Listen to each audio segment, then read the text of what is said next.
welcome back. As I mentioned earlier, from time to time here at Court TV, we'll show you actual videotape statements made by suspects to investigators. Frequently, videotapes are entered as evidence during the trial, and as I said, recently here in New York, the videotape confession of accused murderer Daniel Rakowitz became the centerpiece of evidence in a trial that was described by presiding Judge Robert M. Haft as a real Lulu. Now, I do want to caution you that you're going to hear the accused murderer, Rakowitz, make some truly gruesome remarks about the killing. Here's Bill Boggs with the story of the Rakowitz murder case. Each day in New York City is filled with violence. It's a routine part of life here. But in this building on the Lower East Side of Manhattan, a brutal murder occurred that shocked even the most calloused observer of the New York City crime scene.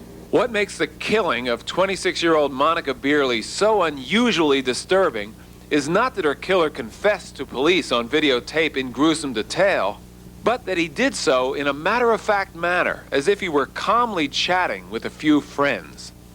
I went ahead and just punched her. Where'd you punch her? Right in the throat. You punch her hard? Yeah. As hard as you've ever punched anybody before?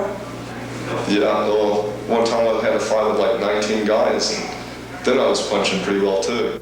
Daniel Rakowitz, a drifter and former mental patient, earned a living as a dishwasher and marijuana delivery man.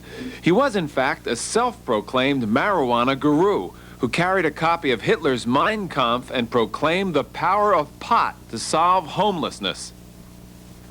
For less than a month, he'd been living with dancer Monica Beerley. But Beerley wanted Rakowitz to move out. The former homeless man refused to leave. The dispute infuriated Rakowitz. Because I was really angry at that point. And you've been angry for a long time, hadn't you? Yeah, she was getting me angrier, angrier, and angrier every day. In this apartment, he killed Monica, then carefully butchered her body, boiled her bones, and allegedly fed her flesh to homeless people in the park. After his arrest, Rakowitz came to this police station, sat down in front of a video camera, and talked for more than an hour. But I didn't realize that if you hit a person in the throat, that would do anything, really. You didn't realize it might cut off their air supply? No, I just figured by hitting her in the throat that she just like would not leave, she'd leave me alone. How long was she lying there with her, heart beating? Oh man, for like 45 minutes. And what did you do? Did you smoke another joint? I did smoke another joint.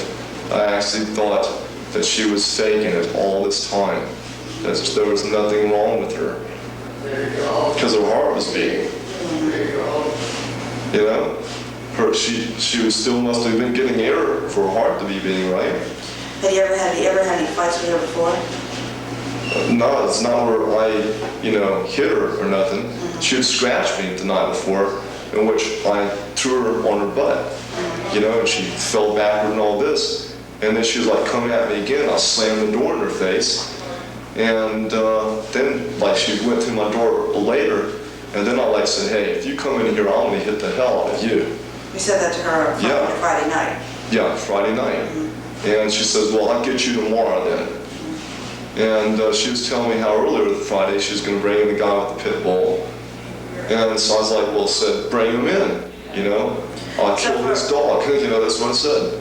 So for all those 45 minutes you were sitting there watching her while she was on the floor? I was watching cartoons and smoking a joint and just thinking that, wow, she's faking this because she's still breathing. I mean, I'm still breathing. What happened after? I figured she was faking the breathing. After 45 minutes, then wow. See, I actually even left out. I went to make a pot delivery of all things at Tompkins Square Park. And I came back about 2 hours later, and she was still lying there. She was still breathing? No, then I touched her and she was cold. That's when you realized she was dead? That's when I realized she was dead. What did you do then? Then I was very fearful. And then I went ahead and did what I did. What did you do? The horribleness in which what I did to her.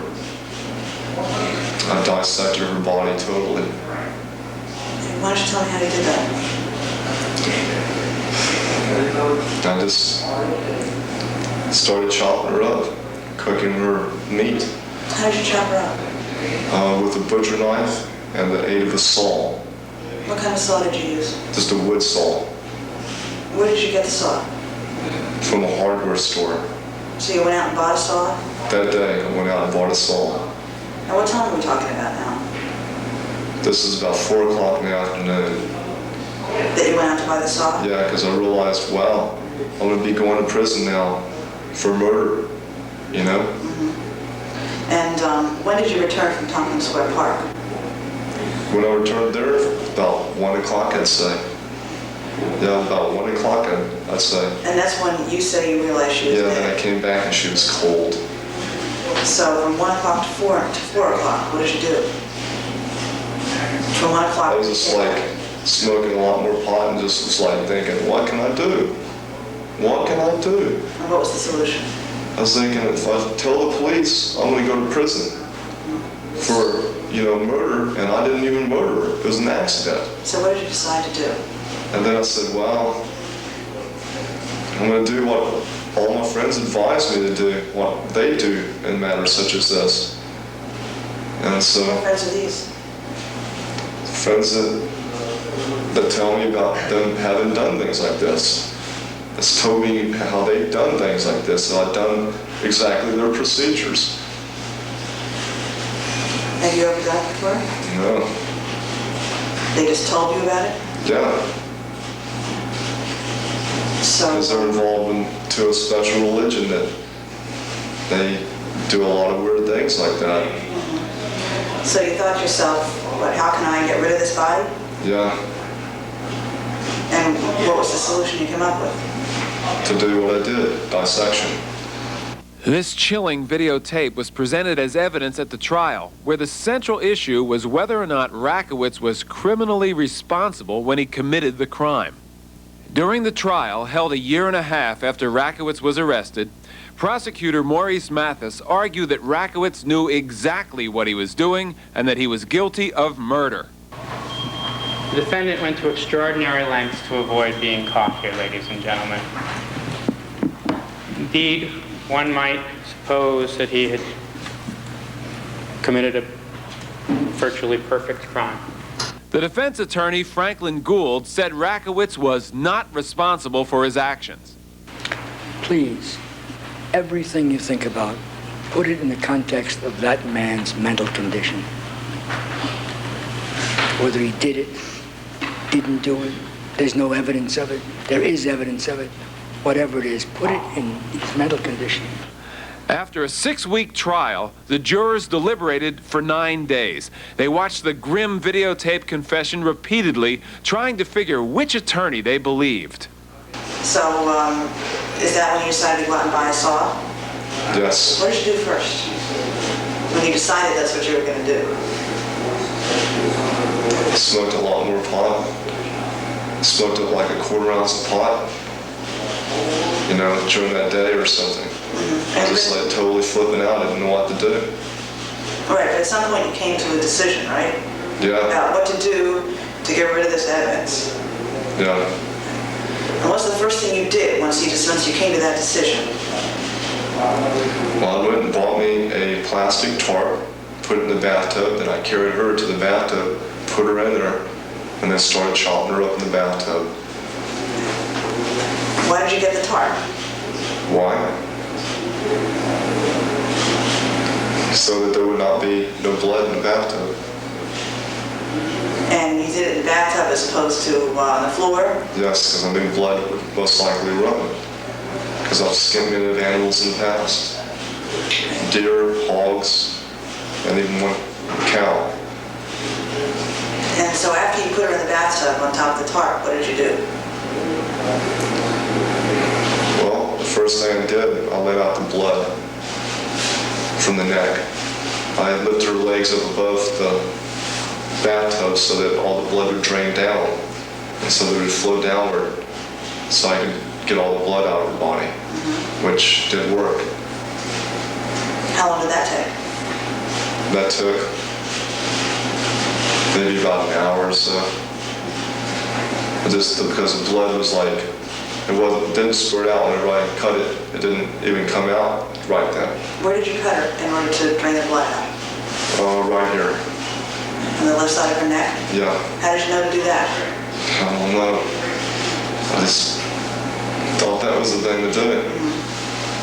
What did you do next? Because I heard from people before that, you know, like here and here, there's like main arteries.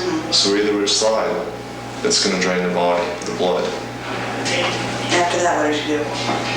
That's about it. I didn't After you drank cooked her blood? all up. Cooked her all up. Or how did you cut her body in some way? I totally cut her body up in a lot of different pieces. And what did you use to do that? The butcher knife and a saw. The saw that you had bought at the hardware store? Right. And what exactly did you use the saw for? The saw was only specifically used basically for the bones and cutting off the head. And you knew you would need something sturdier than a knife to do But that. I realized then after doing it, that the best way to do it was like to take off one limb at a time with the butcher knife, because I could cut around the ligaments and bones better. And then the saw, I knew I was just going to have to use that to recut the bones later. In which that saw didn't even work with all the bones. I had to use an additional hacksaw, which already had the storage. When did you cut her head off? Right away. It was like the first thing that went, and the hands and the feet were next, which I boiled them up right away. How long did all this take? Total, doing everything was about 10 days. About 10 days? Yeah, in which I was having to deal with very rotted flesh, maggots. I even cut myself in the process. My fingers swelled up to twice its size. And cut myself right here. And my fingers swelled up to like twice its size and still is discolored. Didn't anybody come in or out of the apartment during those 10 days? Yeah, Sylvia and Ed. How'd you hide it from them? They was like saying, oh, good, the bitch is dead. And then Sylvia started going through a lot of her stuff and saying, I want this and that. And I said, well, I don't care. You know? So They were there during the 10 days, you mean? yeah, and they was even laughing about it. They really thought it was really good because they didn't like her to begin with. They didn't like her any more than you did, right? No, it was just like, she just was totally messed up. I mean, I moved her in there and then right away it's just like, she killed my cat, you know? And then she was just like totally disrupting my whole life and yelling at me all the time. I'd even bring over friends and she'd be yelling at me. You know, and like in front of my friends for no reason, calling me a bum and all this, whenever I'd already paid her for September's rent, but she was saying that I stole her for the August rent. It may or may not seem believable to you, but the jury found Rakowitz not guilty by reason of insanity. We spoke to the forewoman of the jury who explained their decision this way. We found Daniel Rakowitz not responsible by reason of mental disease. Now, before you can find anybody not responsible, you have to find them guilty. You can't find them not responsible if they're innocent, only if they're guilty. We struggled for about 7 days, fighting like mad, some of us, to convict him of the gravest crime, the crime that is considered equal to murder, to intentional murder. And we struggled to convict him of that. And at one point it was 9 people to not convict him of that, to convict him of a much lesser charge. And 3 of us held out and got the whole jury to convict him of this very grave charge, which is called manslaughter in the 2nd degree by depraved indifference. It's the highest degree you can find without intent. And none of us felt that he had intentionally murdered her. However, the defense put forward a plea of not responsible by reason of mental disease. And once that plea is put forward, you must consider it. As the judge said, you must consider it. And if you find that he's not responsible, that is considered a complete or a perfect defense. And that's what happened. Many, many, many members of the jury, most of the members of the jury, with maybe 2 exceptions, felt that the preponderance of the evidence regarding his mental disease was on his side. They didn't believe, I mean, in other words, when he said that he believed that when he knocked her down and left her to die, he thought she was faking. Almost all the jury believed that, and therefore he didn't know the difference between right and wrong or the consequences of his actions, which is what mental disease means, legally. It's not insanity. All 4 psychiatrists in the case, both the prosecutors and the defense psychiatrists, all said that he was a diagnosed paranoid schizophrenic who had psychotic episodes. He went in and out of psychotic episodes. So 99% of the jury felt that he didn't know right from wrong when he killed her, and he didn't know the consequences of his actions. 2 of us felt that he did know right from wrong, 3 of us, and that he did know the consequences of his actions. And we held on and held on and held on, and then it looked like it was going to be a hung jury. Now, the judge never instructed us about what happens with a hung jury. Does the guy then go free? Is there another trial? And if there's another trial, what if he's found innocent the next time? So finally, we said, okay, we found him guilty of the worst thing we can find him guilty of, and everybody seems to feel that he was too ill to be responsible, but at least this way he will be convicted, and he will probably, you're not allowed to consider punishment, the judge says, except if he's not mentally responsible. And then the judge said there will be hearings as to his mental capacity and involuntary commitment. Daniel Rakowitz's next opportunity for freedom will come 6 months after the jury's verdict, but he's not going to get off that easily. Defendants who are acquitted of serious crimes under the insanity defense tend to spend more time incarcerated in mental institutions than those who are sent to prison with a guilty verdict. For Court TV, this is Bill Boggs. In White Plains, New York. Test 1 2 3 1 2 3 1 2. Can I have a Pepsi? Roll now? Okay. For school? Yeah, if I just have a Pepsi. Okay. Sit there. I'll sit over here.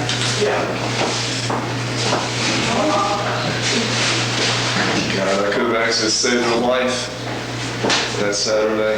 Didn't they just one hit to her throat could kill somebody? Yeah. She was like raising up her knife, and I said, shit, you know.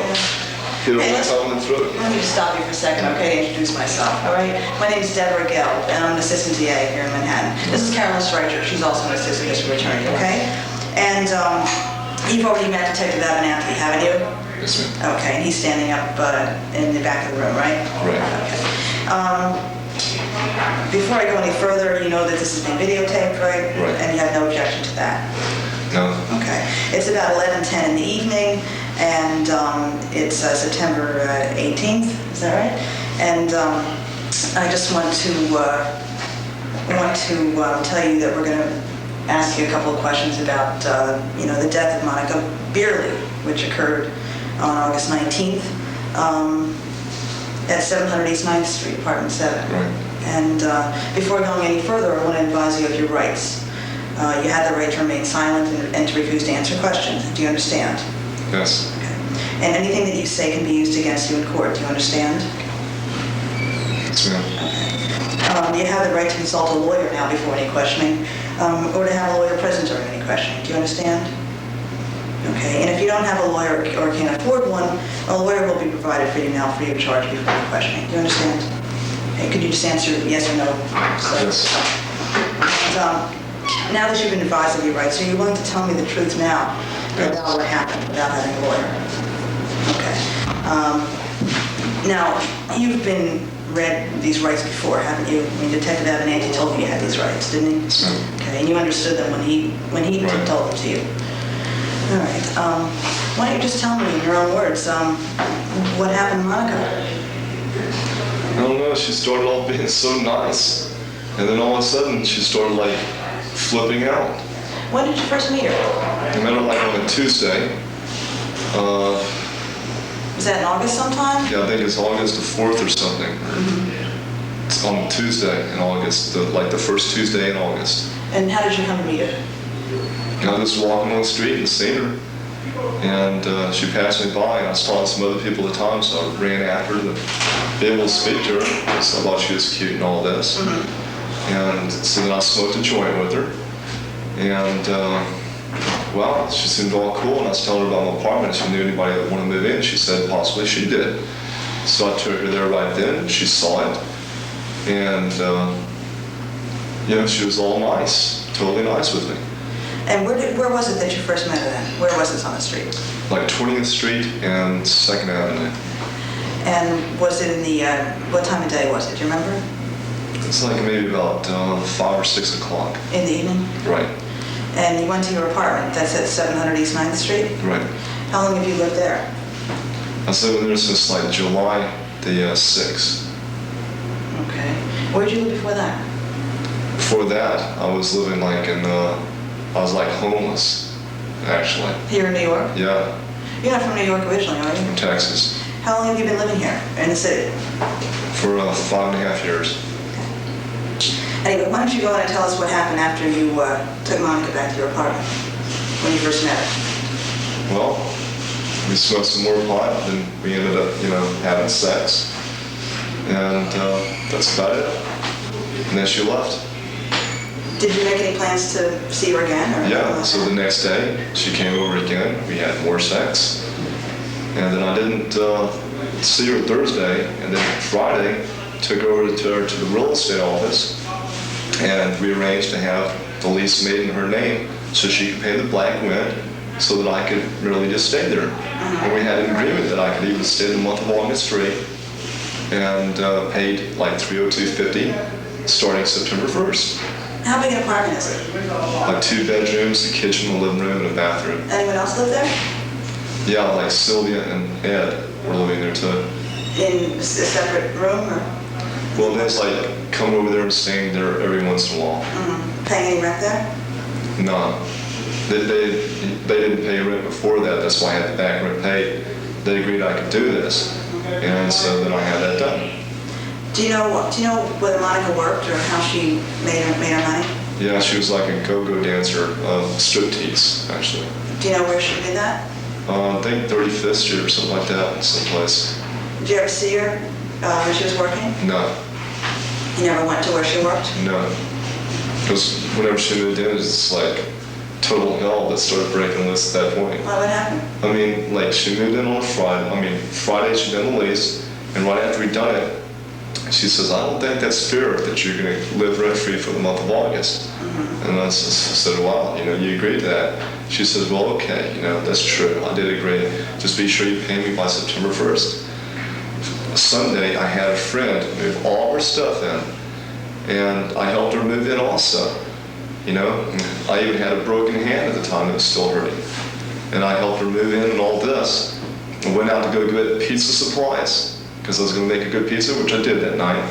And then I discovered that my cat was missing. We had a discussion earlier how her and my cat, I told her how this cat here would give your cat problems.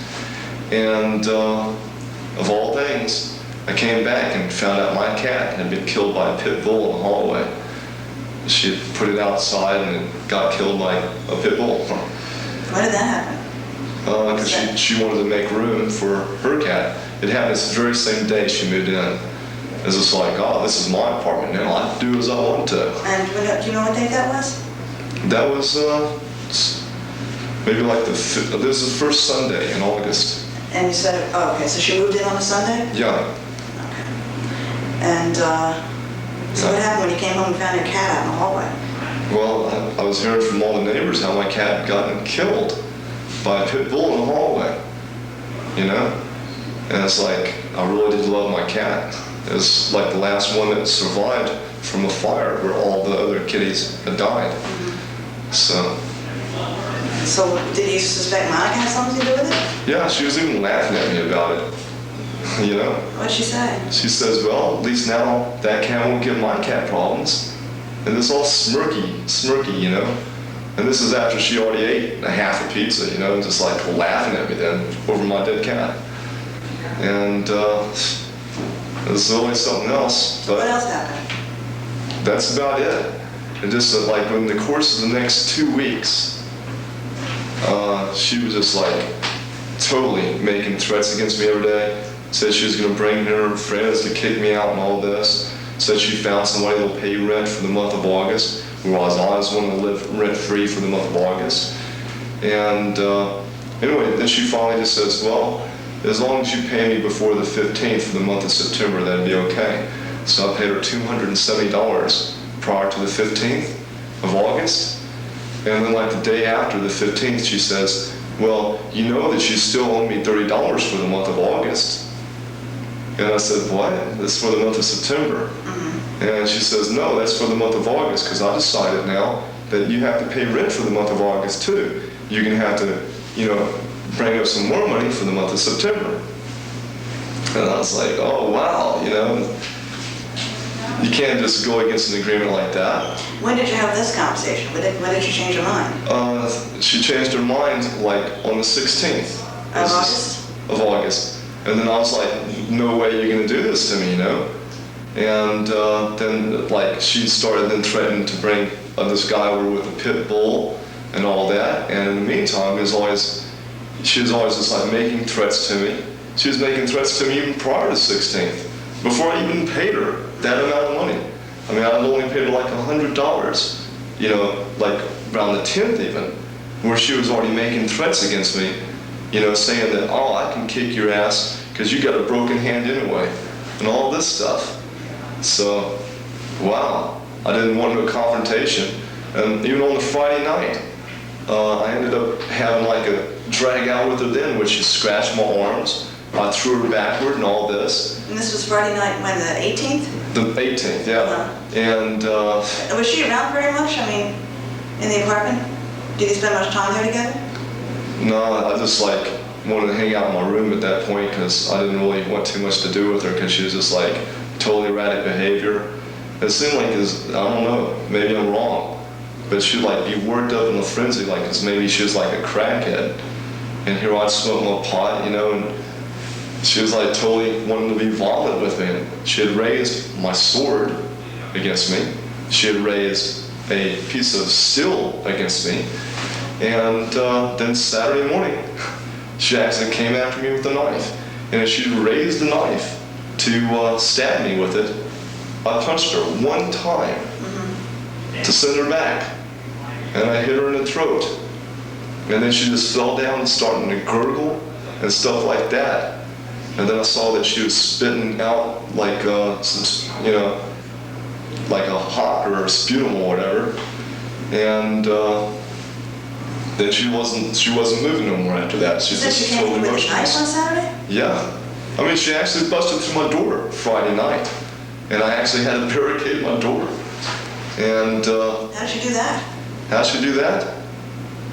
How did she bust through your door? Well, it just had a little small flimsy latch on there. You know, this was 2 little screws, it's like about that long. And she just like, you know, we had all this fight. I threw her backward. She was yelling at me from behind my door for like 5 minutes. I was just smoking a joint and just like trying to not listen to what she was saying to me. And then all of a sudden, there she comes into my room. So, you know, I tell her, hey, you better get the hell out of my room or else I'm gonna hit you. And did you hit her? I threatened to hit her, and she did get out of the room. Did you push her out? She saw that I didn't even have to deal with her at that point. She just says, well, I'm gonna get you tomorrow, you know? And then tomorrow, you know, as far as I was expecting that she was gonna bring other people, which she had originally said with the pit bull. She was just like wanting to intimidate me, I guess, before she went out, I guess by threatening me with the knife. So I figured, wow, I mean, she's raised a knife to me, I'm gonna hit her now. This was on Saturday morning? Saturday morning, like 10 o'clock. So I punched her one time in the throat. And it's just like, I couldn't believe that. Well, what was the fight about on Saturday morning? Saturday morning? It was because she was just like trying to intimidate me, I guess, to get me out of there. I don't think she really would have stabbed me, but I just hit her because I was pretty angry at that point. I was like even thinking the whole night how she'd killed my cat, how through my kindness I moved her out of this small little room just to have a bigger room, you know, and to take over an apartment's lease, which she could have sold that lease, which she was advised even before she took it over. And then like all of a sudden it's just like she totally wanted to turn against me. She turned from being like a friend to somebody I really did hate. And then whenever she came at me with that knife, it was just like I had so much hate in my body against her. And I just hit her one time, you know, very hard. I mean, I did hit her really hard because I was really angry at that point. And you've been angry for a long time, hadn't you? Yeah, she was getting me angrier, angrier, and angrier every day. Did you ever threaten her before? No, I just told her, hey, if you ever mess with me, I'll get back at you. But all I had in store for her was that if she got me out there legally, I was going to be over there with like a bucket of shit and piss. And I was going to dump it on her. That's all I had planned for her. I was going to hang out outside till she came out. I was going to dump a bucket of shit and piss on her. But then I hit her that one time. No, that's me.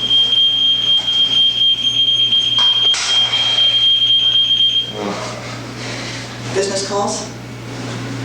Marijuana deliveries.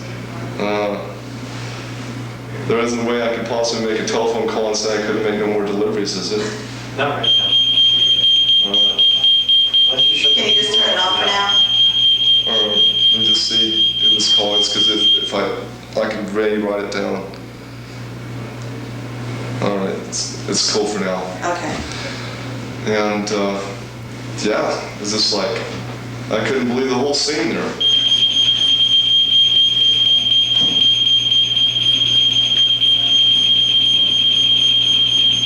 Can you just turn it off for now? Okay, let's see if there's any other numbers. You have a piece of paper? Just send it to me, Bruce. Let's see. You have a piece? Oh, wait, there's something right here. All right. Well, if I could write down, then I would appreciate it better. It's Yeah.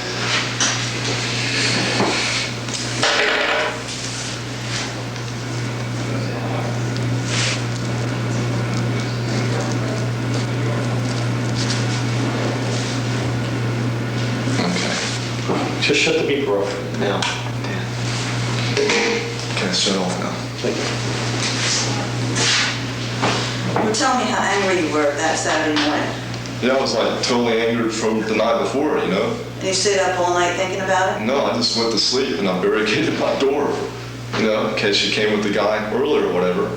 And then Saturday morning, I just went ahead and was watching cartoons, smoking pot. And like she came in there with a knife coming toward me, and it's just like, wow, you know? It was overwhelmed with like, what the hell is this lady up to now? What did she do with Coming it? there to threaten me. Oh, she just like had it in her hand. What kind of knife was it? You know, it was just like a little kitchen knife. I mean, a little knife. And Like a little steak knife or something? yeah, a little steak knife. And so I seen her in her hand. She was raising it, What did she say? and she just says, I can kill you or something like that.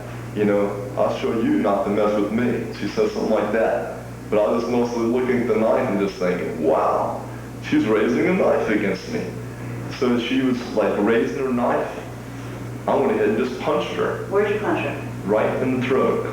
You punch her hard? Yeah, As hard as you ever punched anybody before?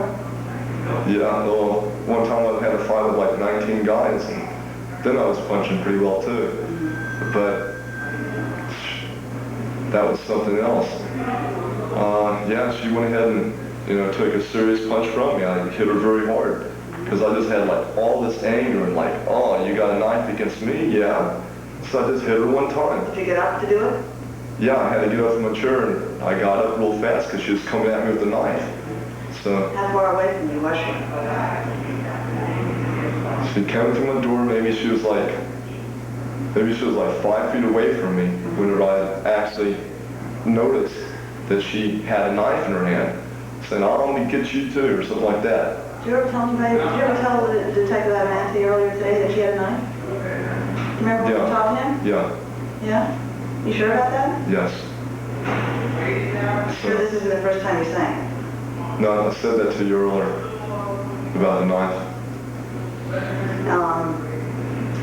But you knew you could defend yourself pretty well, didn't you? Yeah. I mean, she didn't have a chance against you, did she? I mean, well, she had a knife, and I just wanted to defend myself, that's all. And I didn't think that that would do anything to her. You didn't think punching her as hard as you could in the throat would do anything to her?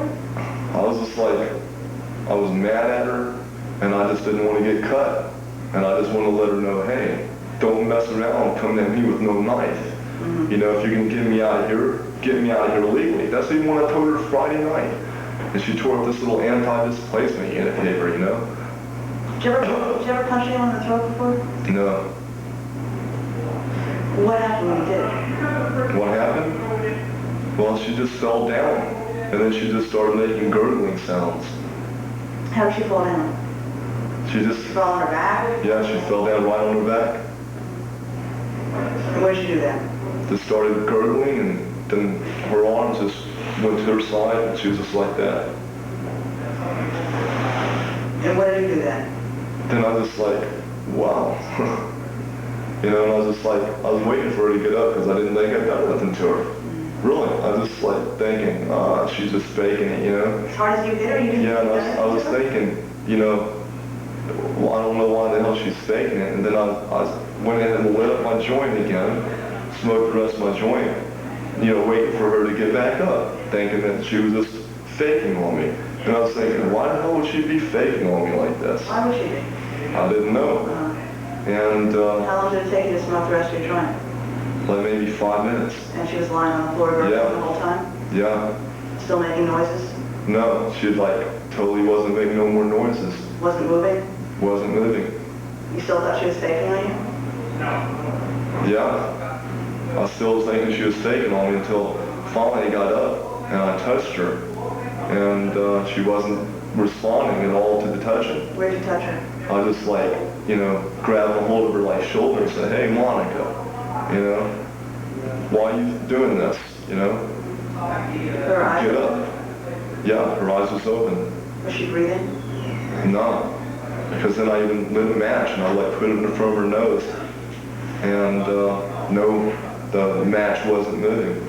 Did you feel her pulse? No. Did you feel her heartbeat at all? Yeah, I felt her heartbeat. And I figured, well, her eyes are open. Maybe she's not even, maybe she's like holding her breath. But I wasn't seeing her stomach moving at all though. And I was figuring maybe she's like holding her breath because I touched her heart. And her heart was still beating. So she was alive, right? Yeah. So her heart was still beating. And so I figured, you know, wow, this is really tripped out. I don't know why you're faking this. And I was even telling her that. I don't know why you're faking being like this. And she just did not get up again. And so I was really tripped out. What did she do after you realized that her heart was still beating but she wasn't moving? I didn't realize that anything was really wrong. I just figured, well, I was thinking that I was really thinking she was faking it. I was thinking she was just like breathing where I couldn't see it. And her heart was still beating all this time. Oh, if I had to do it over again, I would have dialed 911 and called an ambulance. But I didn't realize that she was not faking it. I didn't think that I could do anything like that. I didn't think somebody could hit a person in the throat and just making them totally dead after a while. I mean, her heart was still beating. Well, you hit her really hard, didn't you? Yeah, I hit her hard because she was coming at me with a knife. But I didn't realize that if you hit a person in the throat, that would do anything, really. You didn't realize it might cut off their air supply? No, I just figured by hitting her in the throat that she just like would not leave, she'd leave me alone. How long was she lying there with her, you know, heart beating? Oh man, for like 45 minutes. And what did you do? Did you smoke another joint? I did smoke another joint. I actually thought that she was faking it all this time. that there was nothing wrong with her. Because her heart was beating. You know? She still must have been getting air for her heart to be beating, right? Have you ever had any fights with her before? No, it's not where I, hit her or nothing. She had scratched me the night before, in which I threw her on her butt, and she fell backward and all this. And then she was like coming at me again. I slammed the door in her face. And then she went through my door later, and then I said, hey, if you come in here, I'm going to hit the hell out of you. You said that to her Friday night? Yeah, Friday night. And she says, well, I'll get you tomorrow then. And she was telling me how earlier Friday she was going to bring in the guy with the pit bull. And so I was like, well, said, bring him in, I'll kill this dog. That's what I said. So for all those 45 minutes you were sitting there watching her while she was on the floor? I was watching cartoons and smoking a joint and just thinking that, wow, she's faking this because she's still breathing. I mean, I'm still breathing. What happened after I figured she was faking the breathing. After the 45 minutes, then wow. See, I actually even left out. I went to make a pot delivery of all things at Tompkins Square Park. And I came back about 2 hours later, and she was still lying there. She was still breathing? No, then I touched her and she was cold. That's when you realized she was dead? That's when I realized she was dead. What did you do then? Then I was very fearful. And then I went ahead and did what I did. What did you do? The horribleness in which what I did to her. I dissected her body totally. Why don't you tell me how you did that? I just started chopping her up, cooking her meat. How did you chop her up? With a butcher knife and the aid of a saw. What kind of saw did you use? Just a wood saw. Where did you get the saw? From a hardware store. So you went out and bought a saw? That day I went out and bought a saw. Now what time are we talking about now? This is about 4 o'clock in the afternoon. That you went out to buy the saw? Yeah, because I realized, wow, I'm going to be going to prison now for murder, And when did you return from Tompkins Square Park? When I returned there, about 1 o'clock, I'd say. Yeah, about 1 o'clock, I'd say. And that's when you say you realized she was dead? Yeah, then I came back and she was cold. So from 1 o'clock to 4 o'clock, what did you do? From 1 o'clock I was just smoking a lot more pot and just was thinking, what can I do? What can I do? And what was the solution? I was thinking, if I tell the police, I'm going to go to prison for, murder, and I didn't even murder her. It was an accident. So what did you decide to do? And then I said, well, I'm going to do what all my friends advised me to do, what they do in matters such as this. And so, What friends are these? friends that tell me about them having done things like this. It's told me how they've done things like this, and I've done exactly their procedures. Have you ever done it before? No. They just told you about it? Yeah. Because they're involved into a special religion that they do a lot of weird things like that. So you thought to yourself, how can I get rid of this body? Yeah. And what was the solution you came up with? To do what I did, dissection. So is that when you decided to go out and buy a saw? Yes. What did you do first? When you decided that's what you were going to do? Smoked a lot more pot. Smoked up a quarter ounce of pot, during that day or something. I was just totally flipping out. I didn't know what to do. Right, but at some point you came to a decision, right? Yeah. About what to do to get rid of this evidence. Yeah. And what's the first thing you did once you came to that decision? Well, I went and bought me a plastic tarp, put it in the bathtub, and I carried her to the bathtub, put her in there, and then started chopping her up in the bathtub. Why did you get the tarp? Why? So that there would not be no blood in the bathtub. And you did it in the bathtub as opposed to on the floor? Yes, because I knew blood would most likely run. Because I've skinned many animals in the past. Deer, hogs, and even one cow. And so after you put her in the bathtub on top of the tarp, what did you do? Well, the first thing I did, I let out the blood from the neck. I had lifted her legs up above the bathtub so that all the blood would drain down, and so that it would flow downward, so I could get all the blood out of her body, which did work. How long did that take? That took maybe about an hour or so. Just because the blood was like, it didn't squirt out whenever I cut it. It didn't even come out right then. Where did you cut her in order to drain the blood out? Right here. On the left side of her neck? Yeah. How did you know to do that? I don't know. I just thought that was the thing to do it. What did you do next?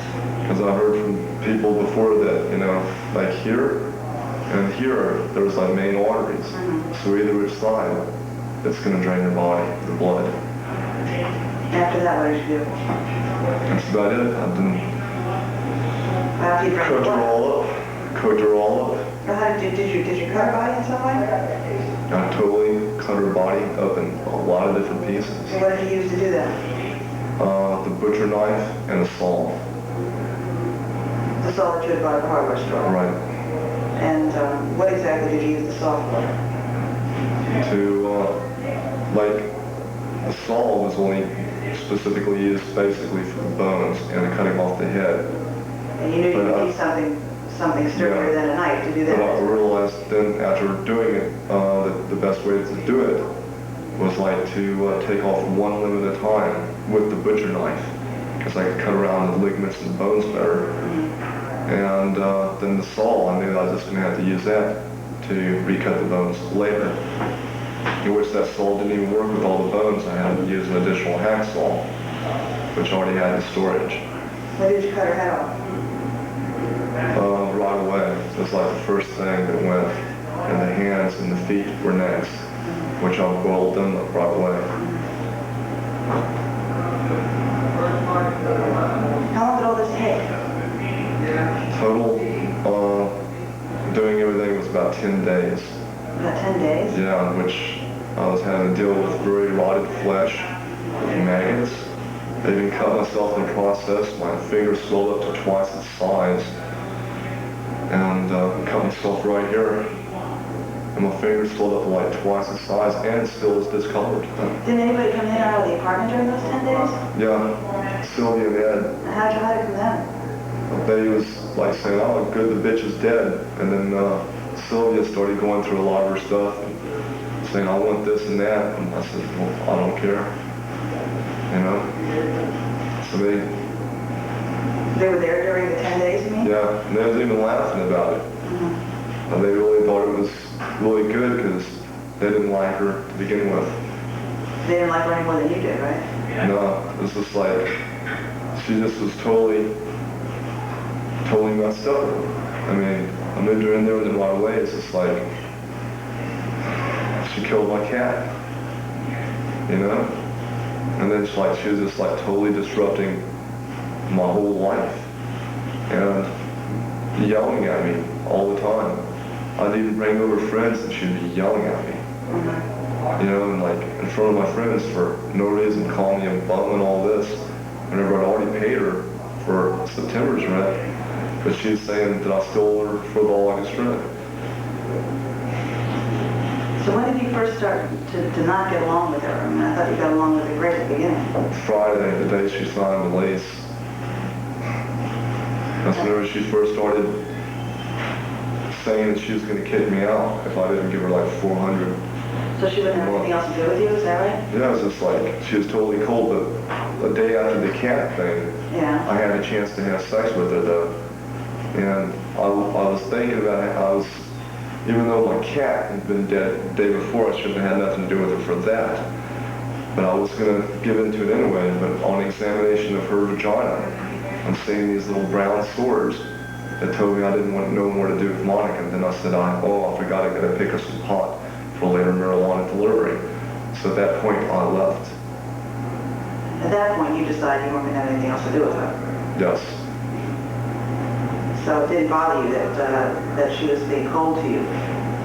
No, at that point, it's just like, oh, I don't care what she's about as long as I can stay here.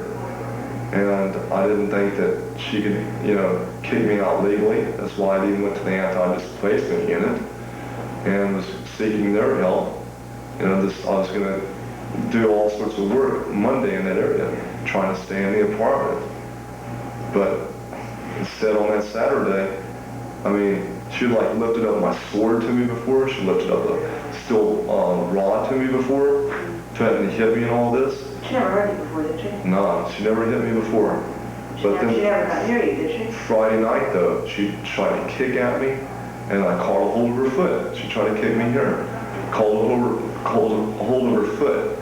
And then all of a sudden, as I'm holding her foot, she just reaches out, trying to hit me in the face, and I get back. And then she just grabbed a hold of my arms, trying to make me release her foot.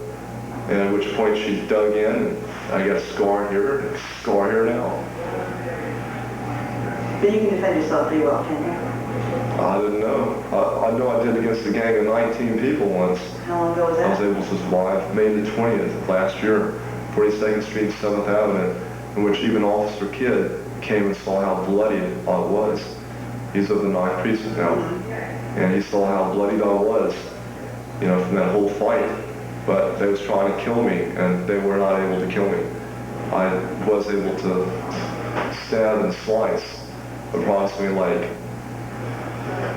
I don't know, maybe about 5 or 6 people. You got a knife with you, and that's how you defended yourself? Budweiser beer can, I ripped in half, a 16 ounce. I just wanted to live, that's all. I don't believe in somebody wanting to kill me, that's it. And Monica being a woman, that's no exception. If somebody tried to kill me, yes, I'll defend myself. I believe if somebody raises a knife or something like that to me, I have every right in the world to hit that person, to defend myself. But I just didn't realize that one punch could do that. Yeah, you told us how you believe she was faking it that whole time. I thought she was just faking it. Ever seen anybody do that before? No, and I was repeatedly holding a match up to her, to see if there's any air coming out. And sometimes I'd even get really close, and it was I was this far away at times. I didn't want to burn her, I probably should have burned her. Realize that now. I should have actually, right after that happened, I should have just probably put the match on her to see if she would respond from that. How did you know to put a match up over a mouth to see if she was? Because I've seen it on movies. And you knew to feel for a pulse? No, I knew to feel for a pulse, but I never did. I just felt over her heart, and I was still in a heartbeat. So, I thought that was good enough. Have you ever had any training in, any medical training at all? You know how to give CPR or anything like that? Yes. When were you trained to give CPR? Before I went to the Army, after I was in the Army, and I've been smoking so much pot, I even tried to save this guy's life once. And I messed up in the procedures too, and he died. A friend of mine. When were you in the Army? From 80 to 82. Where were you stationed? Aberdeen Proving Ground, Maryland. And in addition to learning CPR, what else did you learn? Just law enforcement. I was in the military police. Oh, you were? And did you ever have to arrest anyone or get involved in an arrest? Yeah. Arrested 19 people or something like that. What kind of weapon did you carry? 45. Anything else? M16 also, at times. Did you ever injure anyone? No. Did you ever shoot anyone? No. I've never killed a person ever. Before this time? Except for one time that I had a serious incident in Texas in which I had a total of 6 people. One vehicle was filled with 3. It was the backup to the first vehicle that was involved in robbery, in which there was 2 women and 1 guy involved in that. And wow, that dude, you know, I went ahead and kicked him. I said he had me all barricaded into the car, and I went ahead and stomped on his head because he said, "You better let me kill you or else I'll hurt you more." He said that to you? Yeah. And who was this guy? This guy who said he was not gone. Did he know him before?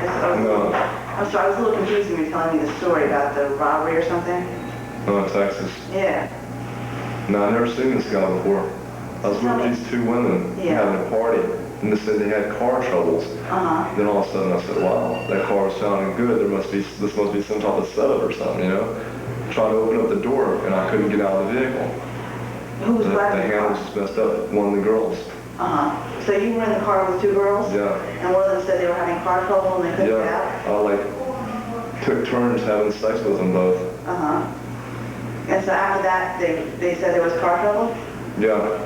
And you didn't believe them? No. Because it's like in the middle of like a really bad neighborhood. I felt like implied that they would set me up, and whenever I tried to open up the door was being opened up already by a guy coming after me with a screwdriver, in which the two girls just pulled me back while the guy kept on trying to stab me with a screwdriver, in which a report was made, and I even turned over a stolen vehicle to the police that night. And what did you do to the guy with the screwdriver? That guy just kicked him over the chin, and then he fell to the ground, and I just started kicking his head, because I've gotten all bruised around the neck. He was trying to kill me. And I did kind of lose control of my senses at that point, too. You know, because... When you lost control of your senses this time? Well, with Monica? I didn't lose, in the way I said, I didn't lose control in the area of actually hitting her in the throat because I just didn't know. I just thought, oh, this is just one punch, you know?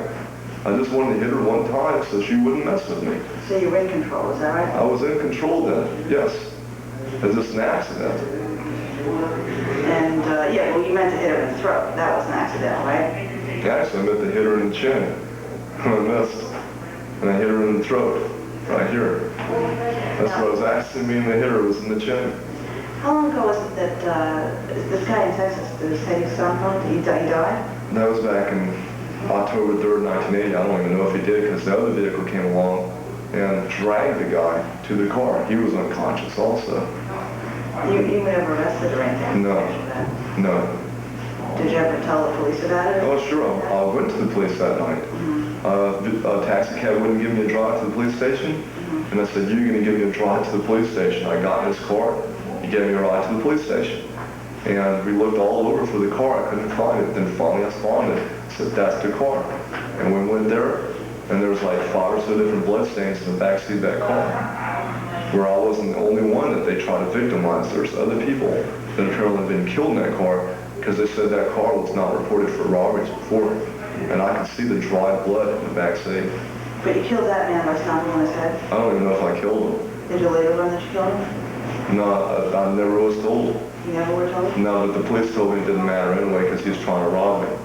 And that they would consider that justifiable homicide. And if they were to find the person, that they would label it, justifiable homicide and come back for, that they would do everything within the court on that. No, I wouldn't ever have to even be bothered by that as long as I made a statement at that point. Let's get back to Monica. Okay, we got kind of off the subject here.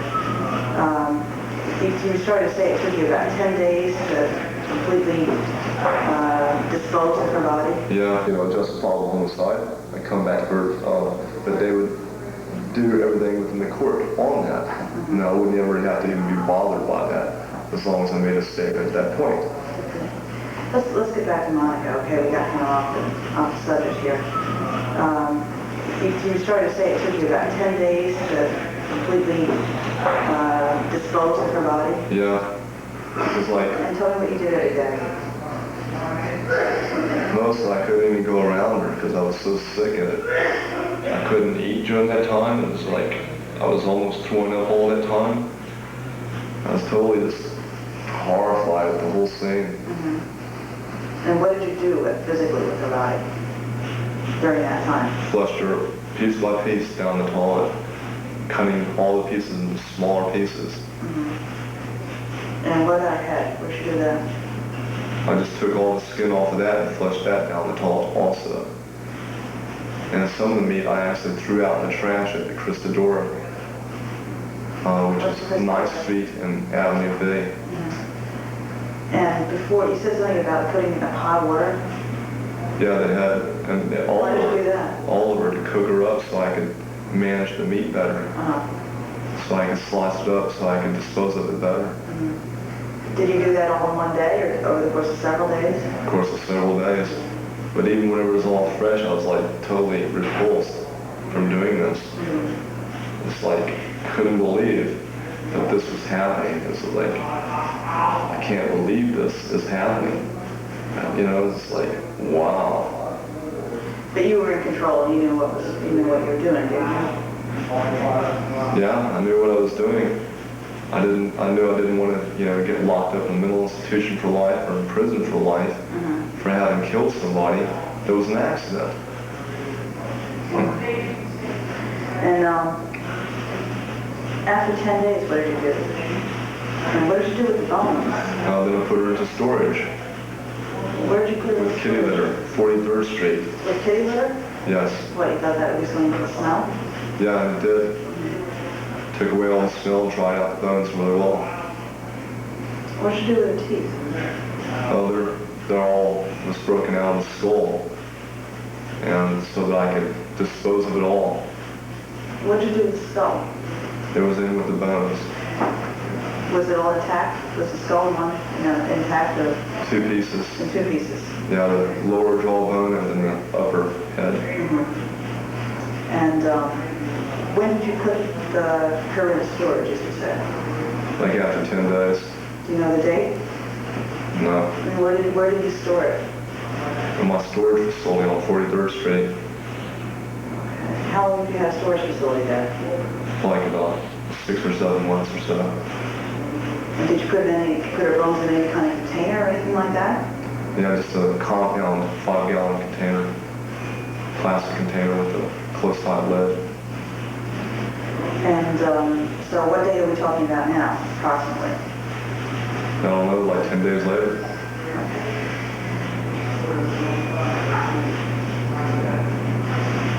After that, did you tell anybody what you had done? No. You didn't The tell only anybody? people that seen was Ellen and Sylvia. Did you tell them what had happened? Yeah. Did you tell them that you had killed her? Yeah, well, they seen her. They just seen her. And like they both even spit on her. Did you tell her how you killed her? No. You didn't. They just assumed I said I was, they was saying, that bitch, they're saying, all sorts of things about her. She was no good and all that. They hated her and all They were this. saying that, well, Before she was dead. did you ever tell them you were going to kill her? No. Did you ever say that to anybody? No. Did you ever tell her that? Monica? Yeah. No. Ed and Is Sylvia. that the reason you got her during all that time? You never said anything like that? No. I just said that if she got me kicked out of there, I was going to get back at her. But I was only planning to get like a bucket of shit to dump on her. That's all I was going to do. Just have my stuff moved to storage, keep my cat at a friend's, and dump a bucket of shit on her. Now, Monica had a lot of stuff when she moved into your apartment. A lot of stuff? Yeah. She had a whole apartment full of stuff. A lot of clothes and things like that. Clothes, all this stuff. Did she have anything valuable at all? A chinchilla coat. Yes. And anything else? No. Any jewelry or anything like that? Not the same. You get away from that?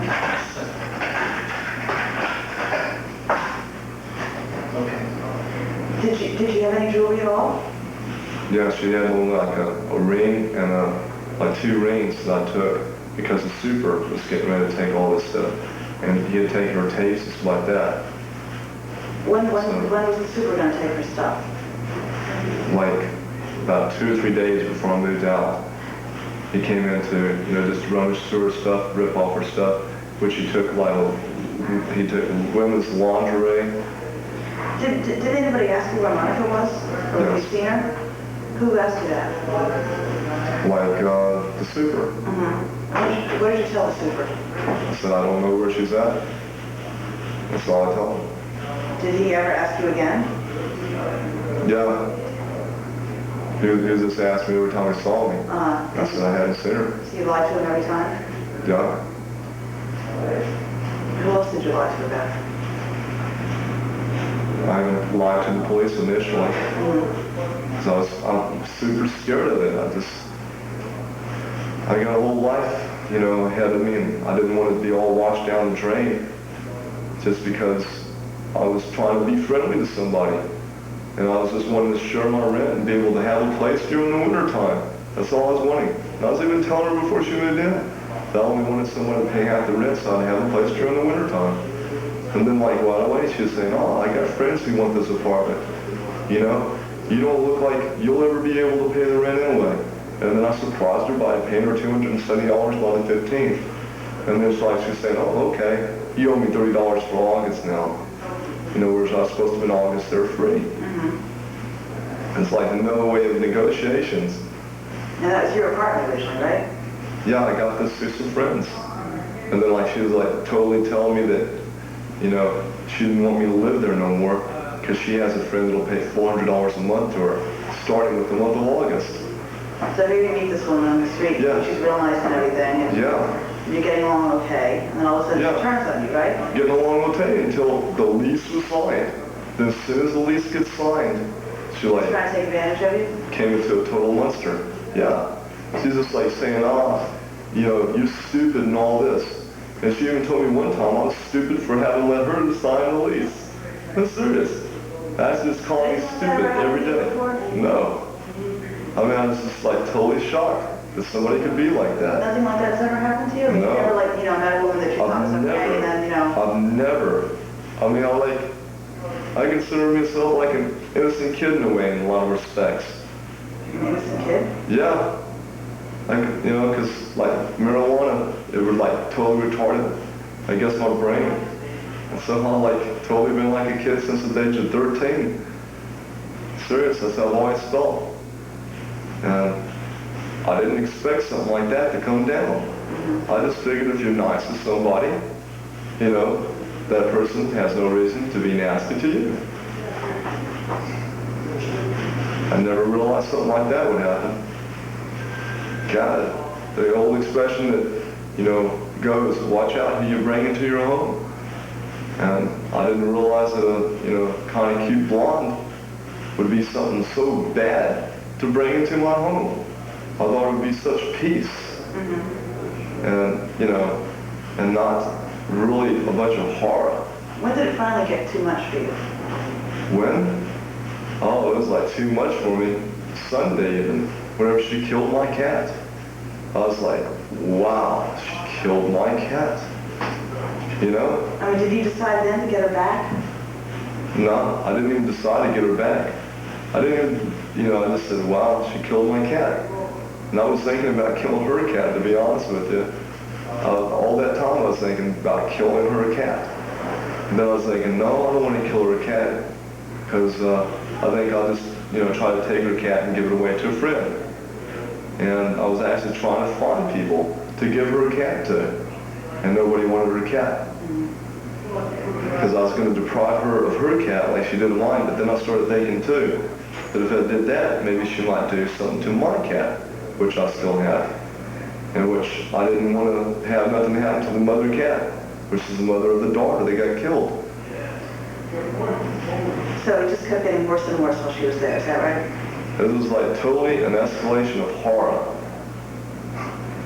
It was the most horrible experience of my life, this woman. I just didn't know what to expect from her. I mean, would, you know, say that she was going to, she even told me once that she was going to scratch me in the face like she did her brother and her father, giving them permanent scars. You know? And it's like, wow, that's pretty horrible. I don't want to really mess with this woman. So I was like just trying to keep my distance from her all the time. No, she's gone now, right? Now she is, unfortunately.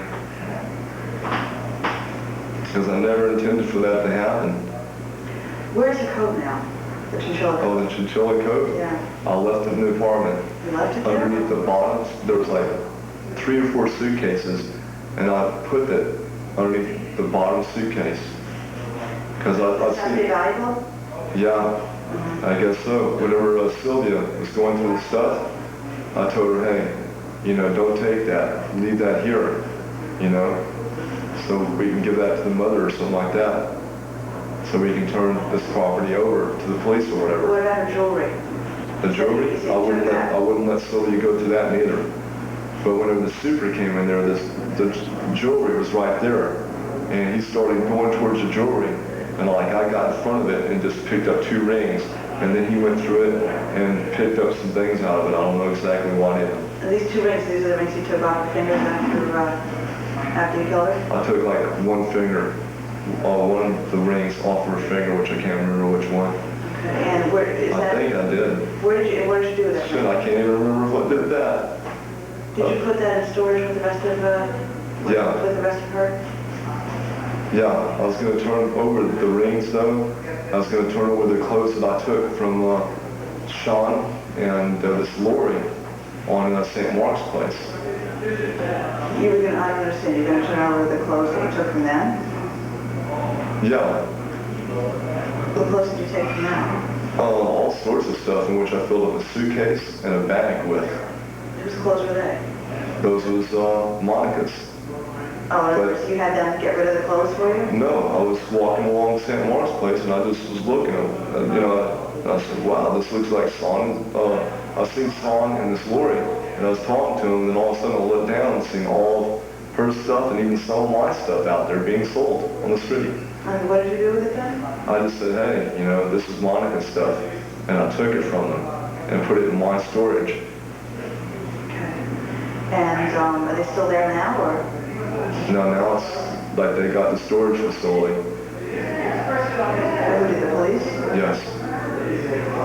Now, how long did you leave the bones in this container in the storage facility? I don't know. Well, did you ever move it anywhere else? Just the Port Authority. When did you move them to Port Authority? Saturday. Why did you do that? Why? I Yeah. don't know. I just did it out of just realizing I didn't, you know, I'm gonna have to do something with the bones. When was that? I was given advice through a friend that the best thing I could do with the bones, because it said that it works very well. All you gotta do is just get like a torch and just torch down the bones, and then you can crush them very easily. So that's what I had planned for the bones. And how come you decided that on Saturday? And why what made you decide that on Saturday? Because I talked to some friends about things. Did you talk to anybody else on Saturday? No.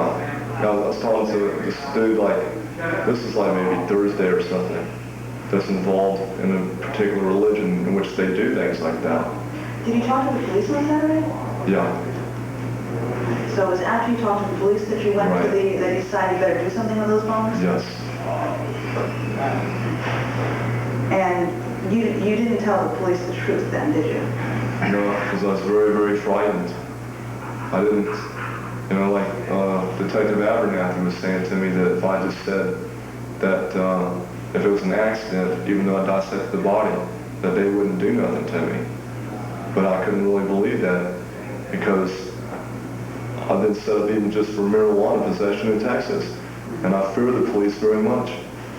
So after you spoke to the police, you realized they were getting close to figuring out that you were responsible for Monica's death, is that right? Yes. And that's when you decided to try and hide the evidence. True.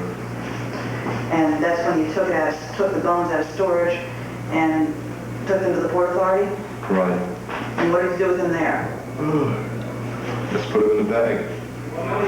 What kind of bag was that? My duffel bag. And then I just had a container inside of that. Was there anything else in the duffel bag? Just my clothes. And was the duffel bag locked? Yes. And did you check it at the Port Authority? At the bus terminal? Yeah, I checked it at the parcel. And did you get a ticket for it? Yes. Do you still have that ticket? Since lost the ticket. Because I smoked a lot of pot that had been messed up of me too. I could have been able to get the bag, I guess. Right? I don't know. Probably so. Well, anyway, did you tell the police that that's where the bag was? Today? Yeah. Did you take them over to the Port Authority to show them where it was? Yes. And did you let them open it up? Yes. You told them that they could open the bag and that's where they'd find the phones? Yes. Okay. And was the bag locked? Yes. Did you give the police the key to open that bag? Right. Then no one forced you to do that, did they? No, I was just told that if I cooperated and showed them where the body was, that I wouldn't get in much trouble. So you wanted to cooperate, you cooperated voluntarily then? Yes. And plus I want to get rid of some of my friends too that are involved in things like that too, because it's involved me over the years. You want to get rid of some of your friends? I want to get some of them locked up in jail, if at all possible, for murders that they've committed out there against other people. And I can't, I don't want them to continue doing things.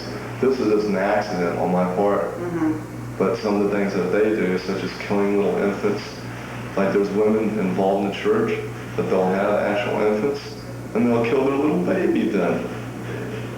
Wow. Is that here in New York? Yeah, if I had my way, I'll be honest with you, I'd like to kill those people. Because those are nasty people. I mean, how can they go around killing their own little babies? That's really horrible. Yeah. It's like this one guy I know that's into Satanism. His wife had a baby, and I was like thinking, oh man, they're going to kill that baby too, but the baby's still alive, and it's like over a year old now. But you're not into Satanism, huh? No, but I know many people are, and they consider me like the people that I know to be like the leader of the satanic church, because my image turns into a dog supernaturally within a piece of paper that signifies 966 that even my baby filmed last year. But you don't consider yourself involved in the satanic cult? I'm not involved in none of the things that they do, no. But I've always wanted to be involved in the aspect of, I even tried to go to the FBI last year. It's very serious. I tried to go there so I could get a job with them, so I could get some of these people arrested. I figured if they'd give me like notoriety, I could gather up whole satanic cults and just maybe like have their investigators with me. And at that point, we'd like, prepare for the sacrifices or whatever, because I'd be seen as a leader, and then get ready to make these sacrifices in front of me. And then just before they'd make the sacrifice, then all of a sudden, there'd be a whole bunch of police come in and bust everybody for attempted murder and free the person. You ever been present at one of these sacrifices? No, but I've had opportunities today. But you've never been involved in it? I never did want to be around them because I was really kind of even frightened of these people. And something I just don't want to be around because I don't want to see nobody die. I mean, I'm a really good person. That's now a victim of circumstance. Thanks to your friends, though, when it's time to call, you knew what to do with the next body, right? Yeah, they all told me. Yeah. Because they've been telling me over the years what they've been doing even. I've been told this stuff since 1979, starting in Texas. And which in Texas, I was like totally horrified one time. It's just like all these people claiming to be that. And they even said that if this there was a wasp nest in the corner of the place, they said if a wasp lands on your head and stings you, you're going to turn against one or more of the people of this cult. Wow. And the wasp actually landed on my head and stung me on the nose. And then I was trying to fake like, wow, this wasp didn't sting me. You trying to fake it? I was trying to fake that the wasp didn't sting me. How come? Because I was scared they was going to kill me. And then this guy, he seen that the wasp had stung me, which this big dude that had brought me there to introduce me to this cult. And whoa, of all things, I was able to depart with everybody saying they wanted to kill me. And they said, well, they finally said, well, being you're a friend of Victor, we'll go ahead and let you go. And they went ahead and let me go. And at that point, I was very glad whenever I was leaving that location, because they didn't even tell me how they used human flesh